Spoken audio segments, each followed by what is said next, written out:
এবারের কেন্দ্র সরকারের বাজেটকে 4 ভাগে ভাগ করে দেশের সব স্তরের মানুষের উন্নয়ন করা হবে। রবিবার জলপাইগুড়ির ডিবিসি রোডের জেলা বিজেপি কার্যালয়ে সাংবাদিক বৈঠক করে একথা জানালেন সাংসদ জয়ন্ত কুমার রায়। তিনি বলেন, বাজেটে কৃষক, গরিব, মহিলা, যুবক এই 4টি কাস্টে ভাগ করা হয়েছে। বিভিন্নভাবে উন্নত করা হচ্ছে কৃষকদের। রাজ্য সরকার এখানে আয়ুষ ভারত প্রকল্প চালু করতে দিল না। এটা দিলে সকলের অনেক সুবিধা হতো।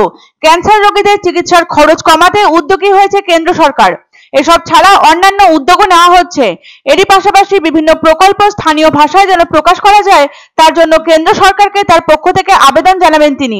গত 23শে জুলাই নতুন মোদী সরকারের পক্ষ থেকে পূর্ণাঙ্গ বাজেট পেশ করেন দেশের অর্থমন্ত্রী নির্মলা সীতারামন। 2024-25 সালের বাজেট পেশ করার পরে কেন্দ্রের একাধিক পরিকল্পনা সামনে এসেছে। কৃষির ক্ষেত্রে বিশেষ নজর দিয়েছে কেন্দ্র। আরও কিষাণ ক্রেডিট কার্ড করার কথা ঘোষণা করে দিয়েছেন অর্থমন্ত্রী। তবে কৃষকরা জানিয়েছেন, এই বাজেটে বিশেষ খুশি নন তারা। এর আগেও তাদের নিয়ে অনেক কথাই বলেছেন কেন্দ্রীয় সরকার, তবে তার বাস্তবায়ন এখনো হয়নি। আর কিষাণ ক্রেডিট কার্ড সম্পর্কে বলতে গিয়ে চাষিদের বক্তব্য, এসব ভাওতা কার্ড করে বিশেষ কিছু লাভ হয় না চাষিদের, বরং রাজ্যের সরকার চাষিদের জন্য যা পরিকল্পনা করেছে এবং যেভাবে তাদের সাহায্যের হাত তারা বাড়িয়ে দিয়েছেন, তাতে সংসার চালাচ্ছেন তারা। এদিকে সাধারণ মুদিখানা দোকানদাররাও জানিয়েছেন, সাধারণ মানুষদের জন্য ভাবা উচিত ছিল কেন্দ্র সরকারের। তবে বাজেটে কমেছে সোনার উপর দাম।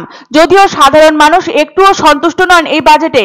তারা জানান, সাধারণ মানুষের কথা ভেবে বাজেট পেশ করেনি কেন্দ্র সরকার। যদিও এই বাজেট নিয়ে শুরু হয়ে গেছে রাজনৈতিক তরজা। রাজ্যের শাসক দল তৃণমূল কংগ্রেসের পক্ষ থেকে জানানো হয়েছে, মোদী সরকার গদি বাঁচাতে এই বাজেট পেশ করেছেন। এই বাজেটে চরমভাবে বঞ্চনার শিকার হলো বাংলার সাধারণ মানুষ। এই বাজেট আম জনতার বাজেট নয়। অপরদিকে বিজেপি জানায়, এটা মানুষের পাশে থাকার বাজেট। মানুষের উন্নতিকল্পে এই বাজেট পেশ করেছে কেন্দ্র সরকার। রেকর্ড গড়ে সপ্তমবারের জন্য অর্থমন্ত্রী হিসাবে পূর্ণাঙ্গ বাজেট পেশ করেছেন কেন্দ্রীয় অর্থমন্ত্রী নির্মলা সীতারামন। স্বাভাবিকভাবেই নতুন জোট সরকারের কাছে চাহিদাও ছিল সাধারণ মানুষের।